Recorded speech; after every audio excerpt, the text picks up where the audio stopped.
Накратко малко информация за погасителната давност при кредитите от банките. Кога и как настъпва погасителната давност и по какъв начин може да се защитите в случай, че такава е настъпила.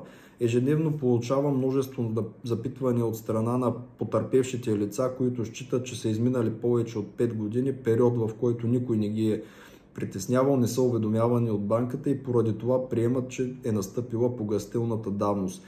Това категорично не е така.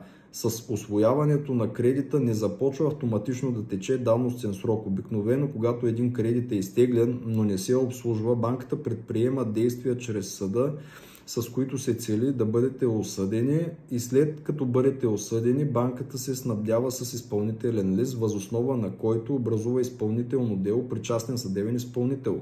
След като делото е образувано при частния съдебен изпълнител, се започва с процедура по принудително събиране на